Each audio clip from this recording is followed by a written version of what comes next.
मैं अभी अनुरोध करता हूं आदरणीय मंत्री जी से, Shri Rajkumar Rinwa, the minister for forest and mining, Rajasthan सरकार से, कि वो आकर अपना उद्बोधन हमारे सामने प्रकट करें। आदरणीय मंत्री जी।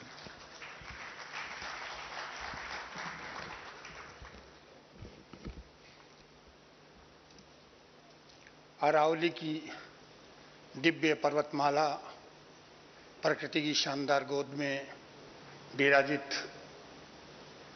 ब्रह्म कुमारी शांतिवन के दिव्य और भव्य प्रांगण में आयोजित एक ऐसा मानवीय कार्य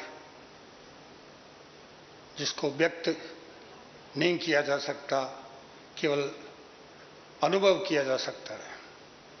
उसके मंच पर विराजमान अभी चले गए हैं ज्ञान, वैराग्य और भक्ति के साक्षात स्वरूप जानकी दादी, सम्माननीय मोनी दादी जी, सम्माननीय निर्वर जी, डॉक्टर साहब, सम्माननीय डॉक्टर एच.के. चोपड़ा, सम्माननीय doctor Pratap Meeda ji, doctor Satish Kumar Gupta ji, doctor Naveen C Nanda ji, doctor S K. Para sir, H K. Reddy साहब, ए.के. शर्मा साहब, B K. Doctor Banarasi Lal Shah, Rajendra ji Patkar, Rakesh ji Gupta, P K. Singh, सम्मान्य बी.के. रेवदास जी, मधुवानी जी, चौधरी जी और प्रांगण में विराजमान वो विभूतियां जो देखने में तो एक लगती है, पर मैं उन्हें गृहस्थी संत से कम नहीं कहूंगा। उन लोगों का एक एक मिनट कितना कीमती है, उस समय को वो मानव सेवा में दे रहे हैं। इससे बड़ा कोई संत और ऋषि नहीं हो सकता। मैं आप सब लोगों को बहुत बहुत हार्दिक अभिनंदन करता हूं कि आप मानवता की सेवा के लिए कौन कौन देशों से, हिंदुस्तानी नहीं, कौन कौन देशों से आप लोग पधार कर ये देखने करने के लिए आए कि हम मानवता के लिए और उन पीड़ित लोगों के लिए क्या कर सकते हैं जो अपने जीवन को कितना कष्टमय जीवन जी रहे हैं। हमारे सामने दो चीजें हैं, एक तो ये शरीर है और एक इसके अंदर में आत्मा है। ये शरीर तो हमें दिखाई देता है, इसलिए हम इसका श्रृंगार करते, स्नान करना, साबुन, तेल, स्प्रे, कपड़े, जूते, जो भी बढ़िया, मगर हमारे जो अंदर में एक आत्मा है, एक हार्ट है, उसके प्रति हम उदासीन है क्यों, हमें दिखता नहीं है। जबकि हमारा जो ऊपर का जो सारा का सारा आवरण है, कार्य है, वो अंदर से ही संचालित होता है। रामचरितमानस में कहा है, क्षितिजल पावक गगन समीरा, पंच रचित ये अधम शरीरा। इस शरीर को पांच तत्वों का, वायु, अग्नि, पृथ्वी, आकाश, जल, इससे निर्मित शरीर को अधम शरीर बताया है। क्यों बताया है? कि इसका कोई भी प्रोडक्शन बढ़िया नहीं है। इसका कान से देख लीजिए, आंख से, नाक से, मुंह से, पसीना भी आप देख लीजिए, उसका स्वाद भी खारा आपको मिलेगा। तो कोई भी उसका नहीं है। फिर भी इसको कहा है कि सिद्धि धाम मोक्ष कर द्वारा। ये शरीर ऐसा है कि इससे अगर परमात्मा का स्मरण किया जाए, भक्ति में लगे हम और परमार्थ अगर करें, तो ये सिद्धियों का धाम है, मोक्ष का द्वार है। तो इस शरीर के लिए चिंतन करने के लिए जो आज ये ब्रह्मा कुमारी जी, प्रजापिता ब्रह्मा कुमारी ईश्वरीय विश्वविद्यालय के द्वारा जो अभियान पूरे राष्ट्र और पूरे संसार में चलाया जा रहा है, उसके लिए जितना इनका अभिनंदन करें, जितना इन्हें साधुवाद दे, उतना कम है। अपने मैं कई बार चेष्टा की कि अपन यहां पर आऊं, मगर मुझे संजोग नहीं मिल रहा था। अब की बार गुरुदेव की कृपा से, बाबा शिव की कृपा से मुझे जो जिम्मेवारी मिली, तो उस जिम्मेवारी के चलते जब मैं यहाँ आया तो मुझे समझ में आया कि इस जिम्मेदारी देने के बाद में ही बाबा मुझे बुलाना चाह रहा था। इसलिए मैं अपने आप को धन्य समझता हूं। एक ऐसा कार्यक्रम, आदमी का चेहरा है, भजन करते हैं लोग, मैंने देखा लोगों को, वो माड़ा फेरते हैं, जिंदगी भर भजन करते हैं, मगर उनमें कुछ परिवर्तन नजर नहीं आता है। तो अगर भजन करते हैं तो निश्चित रूप से परिवर्तन आना चाहिए। भजन चेहरे पर आ जाता है, भजन वाणी में आ जाता है, ये मीटर है भजन की। आज हम ब्रह्मा कुमारी को देखते करते हैं तो हमें चेहरे से देखते पता लगता है कि ये भजन करने वाली मूर्ति है। उनकी वाणी हम सुनते करते तो हमें पता लग जाता कि वो भजन करने वाली मूर्ति है। हम अगर मक्खन हमें चाहिए, नवनीत अगर हमें चाहिए, तो हमें दही को भिगोना पड़ेगा, दही का मंथन करना पड़ेगा, तब हम जाकर कर नवनीत को, मक्खन को प्राप्त करेंगे। अगर हम पानी को अगर मंथन करेंगे तो नवनीत नहीं मिलेगा। तो हम कोई भी अपना जीवन में प्रभु की तरफ भी चल रहे हैं, मानव कल्याण की तरफ चल रहे हैं, तो हमें कोई रास्ता पकड़ना पड़ेगा। और जैसे गुरु अपनी गद्दी का अपने शिष्य को दे जाता है, तपस्या दे जाता है, तो उससे उसकी एक शक्ति ऑटोमेटिक बढ़ जाती है। तो इसी हिसाब से जैसे कोई बहुत पैसे वाला बाप है, उसके संतान नहीं है, तो वो किसी को गोद लेकर उसको अपनी संपत्ति दे देता है। तो ब्रह्मा कुमारी ईश्वरी विश्वविद्यालय अपनी जो कमाई है, रिसर्च की हुई है, परमात्मा के बारे में जो अनुभव है, उन्हें जो प्राप्त की है, वो चीजें हमें बताते हैं। तो हम अपनी स्थिति को बहुत जल्दी से जल्दी बनाने में लग जाते हैं। अभी डॉक्टर साहब चोपड़ा जी ने कहा था कि पिंड में ब्रह्मांड है। निश्चित रूप से है। ये जो शरीर का नाम पिंड है, इसमें ब्रह्मांड है। हमारे संसार की सारी शक्तियां इसमें है। हमारी रीढ़ की हड्डी के पास में 3 नदियां या 3 नाड़ियां, ईड़ा, पिंगला और सुषमना, इसे गंगा, यमुना और सरस्वती भी कहते हैं।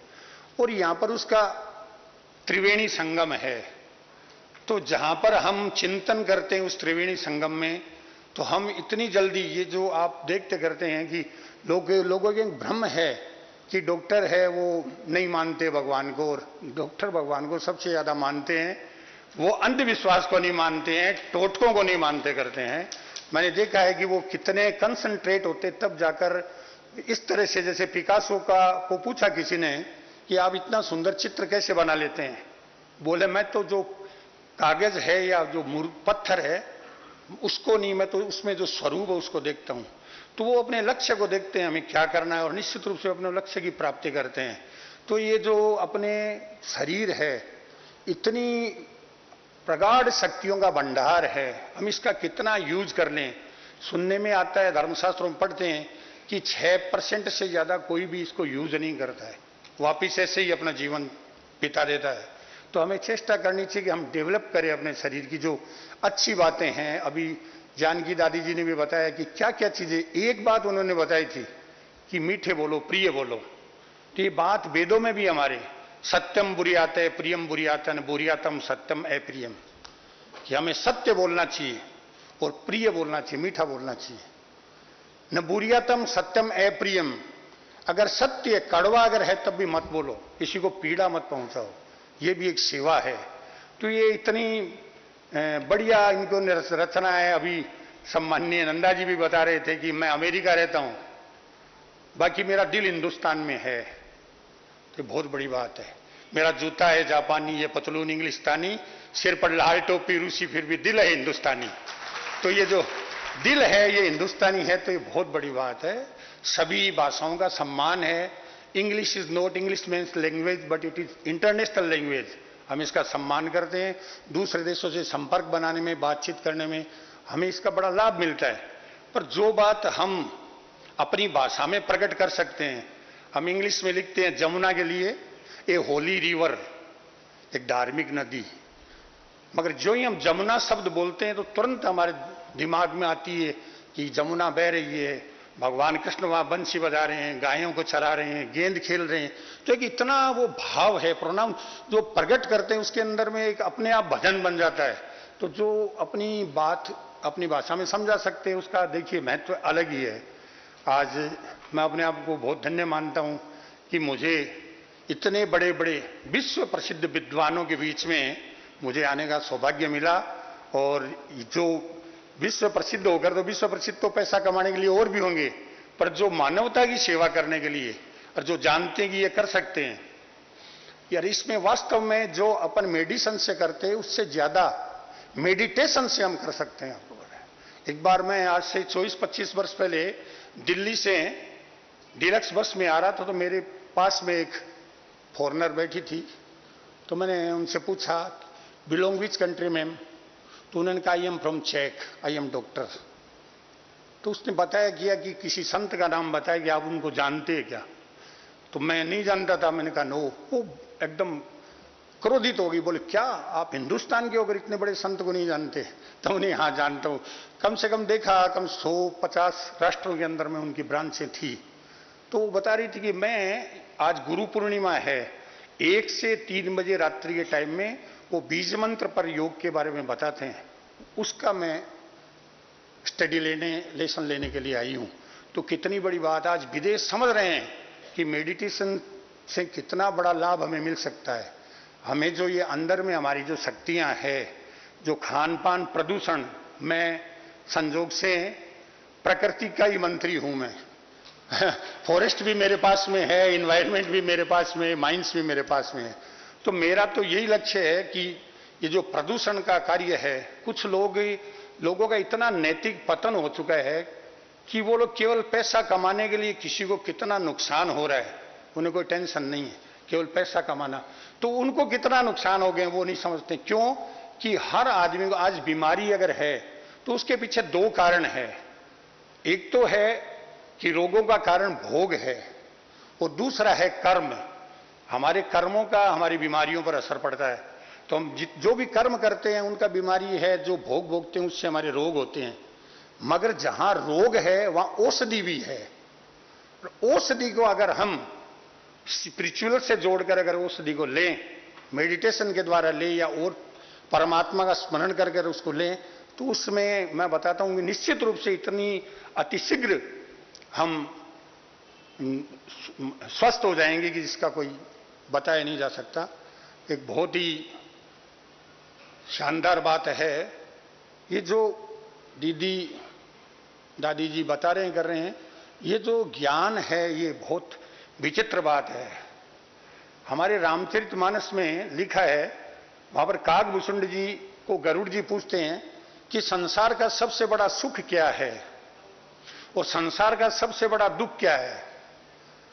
तो काकभूषुंड जी कहते हैं कि संत मिलन सम सुख जग नाही, नहीं दरिद्र सम दुख जगमाई। तो आज हमें संत मिले हैं, आज हम इस प्रजापिता ब्रह्मा कुमारी ईश्वरी विश्वविद्यालय में आने से हमें दादी के दर्शन हुए हैं। यहाँ पर जो ही घुसते हैं, एक ऐसी तरंगे हमें मिलती है, आध्यात्मिक तरंगे। निश्चित रूप से हम कुछ क्षण के लिए बोलते हैं कि हम वास्तव में उस परमात्मा के पुत्र है। तो जो चीज यहां हो सकती है, तो उन्होंने कहा कि संत मिलन, तो हमें अच्छी बात है, जो जीवन की बताए वही संत है, डॉक्टर है, कोई पोशाक पहने हैं, कोई भी तरह की वो है उस स्थिति में, वो बात अलग है। पर अगर वो हमारे अच्छे जीवन जीने की बात कहते तो रियली में उससे बड़ा हमारे लिए सुखदायक हमारा शुभ चिंतक कोई नहीं हो सकता। दूसरी उन्होंने कही है, नहीं दरिद्र सम दुख जगमाई, दरिद्रता के बराबर। तो दरिद्रता का नाम गरीबी नहीं है, दरिद्रता का दूसरा नाम है अज्ञान। अज्ञान जब तक है हमारे में, हमसे कितना भी पैसा कमा लीजिए, कितने भी बड़े पद पर हो जाए, कितनी संतानें हो जाए, कुछ भी हो जाए, हम सुखी नहीं रह सकते। और जो लोग हैंड टू माउथ है वो लोग इतने प्रसन्न रहते हैं। तो हमें ये ज्ञान जो मिल जाए कर जाए, उसके बाद में हमें आनंद का कोई अंदाज नहीं है। एक बखारा का बादशाह था बहुत बड़ा, एक दिन वो जब जा रहा था तो उसकी बांदी दासी या सर्वेंट लेडी उसका बिस्तर साफ करने लगी। उसे पता था 2 घंटा बाद आएगा बादशाह, तो वो बिस्तर पर बैठ गई। बैठकर तो बादशाह का बिस्तर तो बहुत ही विशिष्ट होगा ही नहीं, तो थोड़ी लेटी लेटती उसको नींद आ गई। बादशाह 2 घंटे के बाद में आकर देखता है कि एक बांदी, एक दासी की इतनी हिम्मत है कि वो मेरे बिस्तर पर सो गई। बादशाह ने हंटर निकालकर उसको हंटर मारने शुरू कर दिए। जो हंटर मार रहा है बादशाह, क्यों वो बांदी है, दासी, वो हंस रही है। बादशाह ने कहा क्या तुम पागल हो गई हो क्या? बोले नहीं। तो बोले मैं तुम्हें हंटर मार रहा हूं और तुम हंस रही हो। हां बोले बादशाह, मैं ये सोच रही हूं कि 2 घंटा इस पर सोने की ये सजा है, तो तुम्हारा क्या होगा? बादशाह ने तुरंत अपने कपड़े उतार दिए। इतना बड़ा ऐश्वर्य था बादशाह के कि लख लख फौजा संग में सस्ती, 900 ऊंट नगारेदा। वो जब चलता था तो लाखों फौजें एक साथ चलती थी, और 900 ऊंटों पर नगारे बजते थे, इतना ऐश्वर्य था। अब तो पैदल चालन लग गया, एकलड़ी असवारे था, मतलब पैदल चलने लग गया करके। इतना वैराग्य शब्द में, परमात्मा के नाम में इतना वैराग्य है। कितनी कितनी उर्मा संग में रहती, अब तो जमीन पर सोने लग गया। बड़ी मतलब कहानियां हैं। तो क्या है कि ये जो शब्द का जो आनंद है, जो वैराग्य है, अपना कर्म करते हुए अगर हम उसको ध्यान रखें तो उससे बड़ी बात नहीं हो सकती। हमारे एक लिखा है, उगे सोई आथने, मतलब जो सूर्य उदय होता है वो अस्त भी होता है, फूल खिलता है वो कुमलाता भी है, मकान बनते हैं वो गिरते भी हैं। और गीता भी कहती है, जातक से ही ध्रुव मृत्यु, जो जन्म है उसे मरना पड़ेगा। पर चाणक्य एक बात कहता है कि जब आदमी जन्म लेता है तब वो कुछ भी लेकर नहीं आता है, मगर जब वह मरता है तब एक चीज ले जाता है। वो चीज है उसका नाम। राजकुमार, चोपड़ा, नंदा, जो भी है, सतीश गुप्ता, तो बोले 5 अक्षर नहीं ले जाए, एक इतिहास ले जाए कि लोग याद करें कि वास्तव में यह आदमी आया था, मानवता के लिए ये कर कर गया। आज शिव बाबा चले गए हैं, ज्यादा समय नहीं हुआ होगा, 50 वर्ष हुआ होगा शायद। ब्रह्मा बाबा कितना वर्ष हो गए गुणंतर में? 45-46 वर्ष हुए हैं। भाई कितना बड़ा इतिहास छोड़ गए हैं कि आज सैकड़ी देशों के अंदर में उनके अनुयायी आज विराजमान है, किस तरह से वो अपने जीवन को दिव्य और भव्य कर रहे हैं। तो इसी तरह हमें भी कोई उतना पहुंचना कोई संभव नहीं हमारे लिए, फिर भी कुछ हम ऐसा कर कर जाएं कि लोग याद करें, एक इतिहास छोड़कर जाएं कि ठीक है वो मानवता के लिए इतना किया। और निश्चित रूप से हम उनका भला नहीं करेंगे, वो हमारा भला होगा। तो ये सारी बातें हैं। आप लोग सब बहुत ही ज्ञानी हैं, फिर भी जब मुझे बुलाया है, जब मैं यहाँ आया हूं तो मेरा दायित्व है कि मैं भी कुछ बोलूं। बाकी मैं आप लोगों को पुनः गृहस्थी संत बताता करता हूं, क्योंकि वास्तव में आप लोग जो इतना महत्वपूर्ण समय, आपका इतना कीमती समय को आप छोड़कर जो ये ब्रह्मा कुमारी जी के इस विश्वविद्यालय में आए हैं, तो उसका आपको जितना लाभ लोगों को देंगे उतना लाभ आपको होगा। इससे बड़ा मनुष्य जीवन का कोई लक्ष्य नहीं होना चाहिए जिसको करने आप आ रहे हैं। पुनः आप लोगों को बहुत बहुत धन्यवाद, बहुत बहुत अभिनंदन। बहुत बहुत धन्यवाद मंत्री जी का। उन्होंने बहुत ही सुंदर शब्दों में हम सभी को एक ऐसी गहराई तक ले गए जो इस कॉन्फ्रेंस के इनॉग्रल का थीम था, योगा एंड मेडिटेशन का मॉडर्न हार्ट केयर के साथ।